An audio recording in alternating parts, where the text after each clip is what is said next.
এই ভিডিওতে আমরা দেখব হচ্ছে এই দ্রুত কাহারবা বলে, অনেকে কাহারবাও বলে, এই তালটার সাথে আমরা কিভাবে ঝংকার বাজাতে পারি। তো তালের সাথে ঝংকার বাজাতে হলে অবশ্যই তালটাকে আপনাকে বাজাতে জানতে হবে। তো আমি সবসময় রেকমেন্ড করি আপনারা যে কোনো জিনিস শিখতে হলে সিরিয়াল বা ধাপে ধাপে জিনিস এইভাবে শেখেন, ভালো হবে। কারণ কি, এখন আমি এই যে ঝংকারটা শেখাতে যাচ্ছি, আপনারা ইউটিউব থেকে যারা দেখতেছেন তারা হয়তো বা অনেক জিনিস এই ঝংকার শিখতে গেলে জানা দরকার, সেগুলো জানেন না, সেগুলো আবার পুনরায় আলোচনা করে তারপর হচ্ছে ঝংকারটা শিখতে হয়। না হলে আমি ধরেন যে এমনিতে দিলাম, আপনি শিখলেন, কিন্তু এটার যে পূর্ণ একটা মানে জানার ব্যাপার আছে সেই জিনিসটা আপনি জানতে পারলেন না। তা আমি ঝংকারটা কি এটা হালকা করে সংক্ষেপে উচ্চারণ একটু করি। ঝংকারটার ব্যাপারটা হচ্ছে কি, আমরা যখন বাজাই ঝংকার তখন দেখবেন কিন্তু টোকাগুলো অনেক ঘন ঘন হয়, অর্থাৎ হাত দ্রুত চালানোর একটা ব্যাপার থাকে।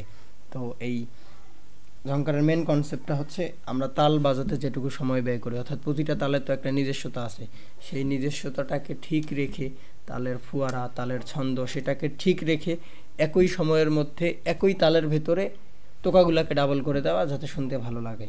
তো তালটাকে ঠিক রেখে টোকাগুলোকে ডাবল করতে হবে। এই নিয়মটা অনুসরণ করে আপনি নিজেও চাইলে প্রতিটা তালের ঝংকার বানাতে পারবেন। তো এটাই হচ্ছে ব্যাপারটা। তো আমরা এটা বাজানোর সময় এই 3 টোকা ব্যবহার করব। এখন টোকা কি, এই জিনিসটা আবার বলা লাগতেছে। তো দেখা যায় টোকাগুলোর হিসেব কি, যে কোনো তারে ধরি আমি সুত্তারে একটা ডাউন দিলাম, এটা একটা টোকা, ডাউন আপ এটা একটা টোকা, ডাউন আপ ডাউন এটা একটা টোকা। তো এই টোকাটার বিশেষত্ব হচ্ছে আমি ডাউন দিতে যতটুকু সময় ব্যয় করলাম ডাউন, এর পরবর্তীতে আমি যদি 3 টোকা দিই ডাউন আপ ডাউন, একই সময় আমাকে ব্যয় করতে হবে। অর্থাৎ 3 টোকাতে কয়বার বাজলো, ডাউন আপ ডাউন, কিন্তু একটা নোট বাজতে যে সময় লাগে একই সময়ের মধ্যে 3টা টোকা আমাদের ওই যে ঘন করার ব্যাপারটা।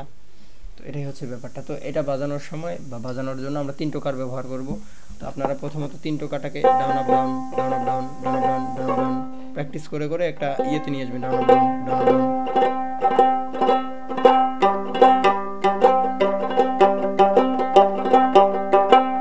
টিউন নাই মনে হয় আমার।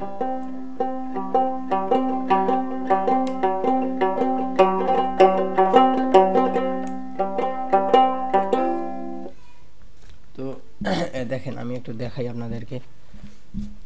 তো আগে আমরা যেটা বাজিয়েছিলাম সেটা ছিল কি পা সা পাপ পাসা, এটা আপনাকে বলা শুধুমাত্র বোঝানোর জন্য যে এই তারে বাজান। কিন্তু যখন গান বাজাতে যাবেন তখন এই জিনিসটা আপনার ওই তালের ফুয়ারাটাকে ঠিক রেখে যে কোনো তারে বাজাতে হতে পারে, শুধু পা বা সা এই তারে কোনো নির্দিষ্ট নাই। আশা করি আপনারা জিনিসটা বুঝতে পেরেছেন। তো দেখা যায় আমাদের শুরুতে যেটা আছে পায়ের তারে হবে ডাউন, এরপরে সায়ের তারে 3 টোকা, টং ট্রডং পাসা, টং ট্রডং পাসা পাসা, টং ট্রডং।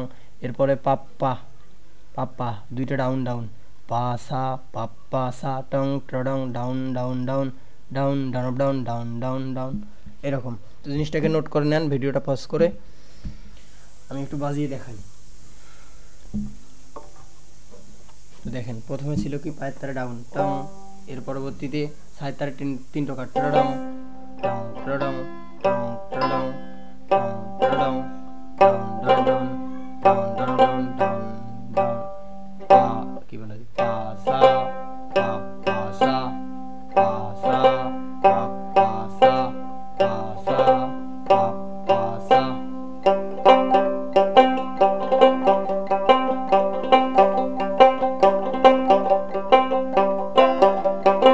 এরকম আর কি ব্যাপারটা। তো এটা ছিল জাস্ট ঝংকারটা বাজানোর ব্যাপারটা, কিন্তু এটাকে আপনি গানের সাথে যখন বাজাতে যাবেন তখন ধরেন যে গানের নোট যে কোনো হতে পারে, সেই নোটটার তো আর কি বলে, ধরেন যে যদি সা রে গা এইটা হয় একটা গানের নোট, তো সাথে ধরে সম্পূর্ণ ঝংকারটা একবার, রেতে একবার, গাতে একবার, এভাবে করে তো হবে না। এটাতে প্রতিটাতে আলাদা আলাদাভাবে হয়। তো ধরেন যে সা রে গা এই 3টার মধ্যে হতে পারে আপনাকে সম্পূর্ণ ঝংকারটা কমপ্লিট করতে হতে পারে, অথবা 3টাতে 3টা টোকা হতে পারে, এরকম বিভিন্ন ব্যাপার আছে গানে ব্যবহারের সময়। তো জিনিসগুলো ধাপে ধাপে না শিখলে এরকম সমস্যাগুলো হয়। তো অনেকেই হয়তো বা জানেন আমাদের দোতারার উপর একটা রেকর্ডেড কোর্স আছে, সম্পূর্ণ সকল দোতারার সকল বিষয় নিয়ে একটা রেকর্ডেড কোর্স। তো আপনি যখন জিনিসগুলোকে ধাপে ধাপে শিখবেন, এখন হয়তো বা আপনার অনেক কিছু কঠিন লাগতে পারে, এটাই স্বাভাবিক। যখন ধাপে ধাপে শিখবেন তখন আহামরি কঠিন কিছুই না জিনিসগুলো।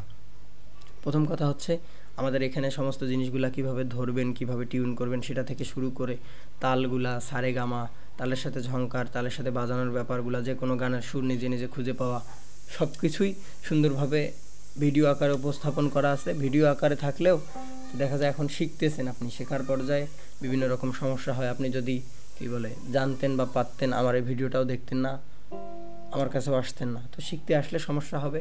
ওই ভিডিও দেখে শিখলেন, প্র্যাকটিস করে আমাকে একদিন ভিডিও পাঠালেন বা কল দিলেন যে ভাই দেখেন আমি এই প্র্যাকটিসটা এরকম করেছি, হচ্ছে কি হচ্ছে না, কোথাও ভুল থাকলে সেটা সমাধান দিয়ে দিলাম।